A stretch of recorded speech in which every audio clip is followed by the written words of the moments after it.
วัสดีครับในค่ำคืนนี้ผมขอเป็นพยานเกี่ยวกับหลวงพ่อเป็นอย่างไรขอใช้ภาษาไทย I would like to speak Thai after that we could talk to brother and sister Lucy and Mickey James ผมเองรับปริญญากับพ่อเจสซี่ตั้งแต่สมัยอยู่ของโรงเรียนจีนสมัยนั้นผมเรียนกับ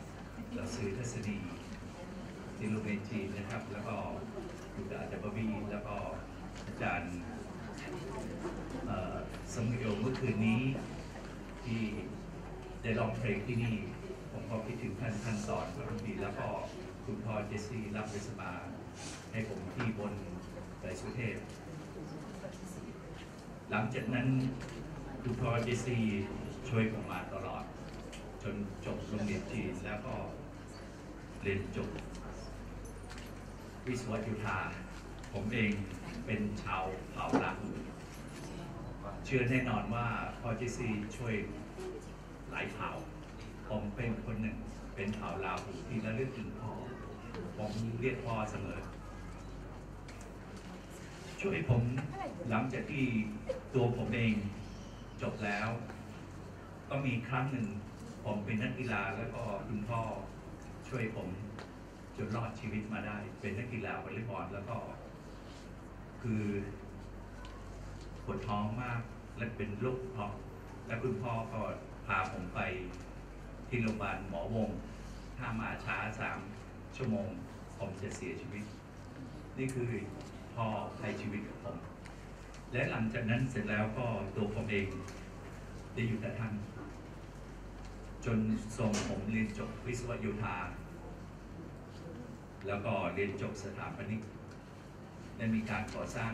กาดสวนแก้วแล้วก็กรุงเทพแล้วก็พัทยาด้วยหลังจากนั้นมาผมกลับไปเยี่ยมพ่อว่าพ่อควรจะทำยังไงและพ่อก็ส่งผมไปเรียนที่อเมริกาที่ Fort Dallas Texas เรียนจบปริญญาโทหลังกลับมาก็ช่วยพ่อในด้านก่อสร้างก่อนที่จะไปผมก็ได้มาก่อสร้างอาคารหลังนี้ด้วยซื้อเหล็กขนเหล็กแล้วก็ได้มีการออกแบบก่อสร้างบ้านหลังนี้อาคารหลังนี้นะครับหลังจากนั้นเสร็จแล้วพ่อก็ให้กำลังใจผมต่อว่าให้ไปออกแบบที่โรงแรม LUI ที่ไม่อายไม่ขอโทษขออภัยนะเมืองไงที่เชียงดาวก่อนนั้นยังไม่ซื้อที่ดินตัวผมเองก็ไปดูว่าทำออกแบบยังไงอาคารทั้งอาคารไหนมีครั้งหนึ่งพ่อก็ต้องการให้มีโบสถ์อยู่ชั้นที่3ให้ผมออกแบบครับเสาใหญ่ๆที่อาคารที่ใช้อยู่ทุกวันนี้ที่เมืองไงนะครับหลังจากนั้นเสร็จแล้วตัวผมเองก็อยู่กับท่านตอนเด็กๆผมก็ดื้อหน่อยมีสิ่งหนึ่งพ่อทำกับผมคือพ่อไล่ตามผมไม่ได้เอาหนังสติ๊กยิงผมครับจนถึงทุกวันนี้ยังมีอยู่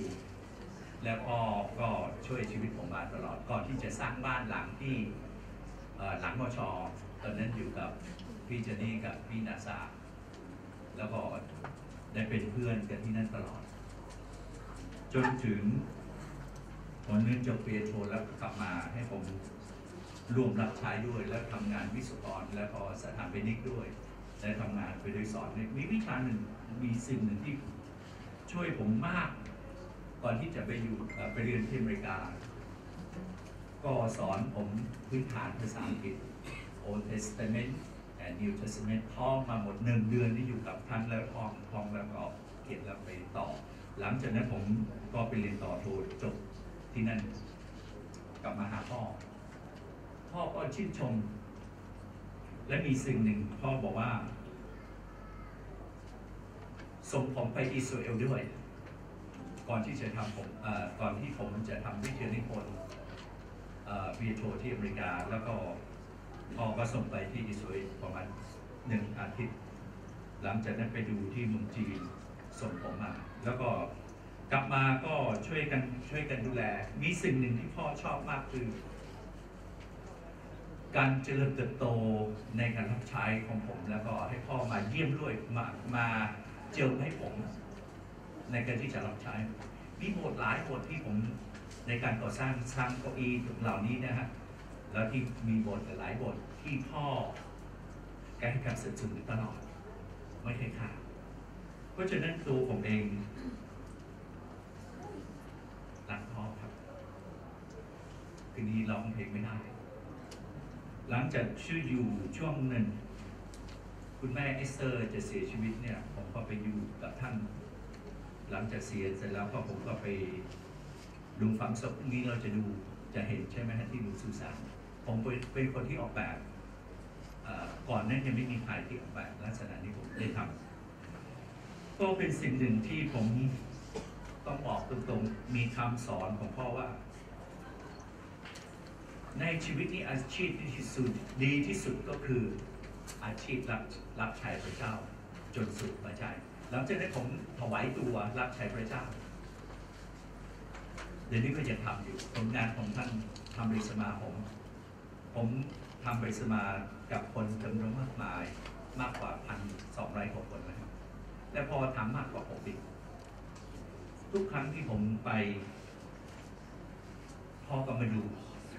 ทุกครั้งที่ผมจะไปผมต้องก้มกราบให้พ่อว่าช่วยเจิมให้ผมด้วยเจิมเพื่อที่เหมือนพ่อแปลพระคัมภีร์รับใช้พระเจ้าไม่หยุดหย่อนมีสิ่งหนึ่งที่พ่อทำที่ผมเป็นแบบอย่างจนถึงทุกวันนี้ก็คืออธิษฐานมีที่บ้านหลังมชมีห้องหนึ่งเล็กๆที่อยู่หน้าประตูรั้วก่อนจะถึงนะมีห้องเล็กๆมี6 เหรียญก็เป็นที่อธิษฐานไปถึงทุกครั้งไปอธิษฐานด้วยกันที่นั่นผมพูดข่าว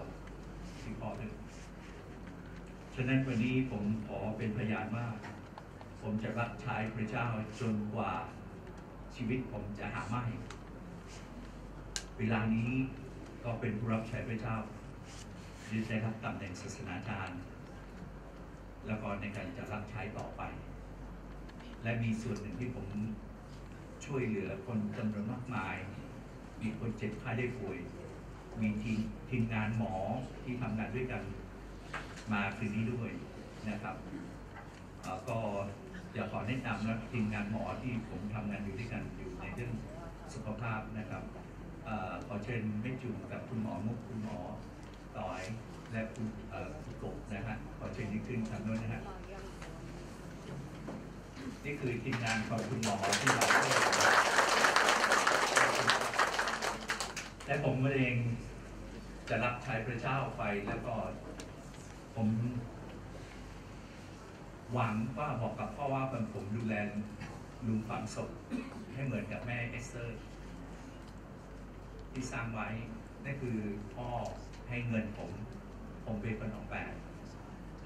พรุ่งนี้เราจะเห็นนะครับและผมจะทำต่อและผมจะเก็บเงินที่จะรับใช้พ่อจนกว่าชีวิตจะหาไม่ผมรักพ่อครับ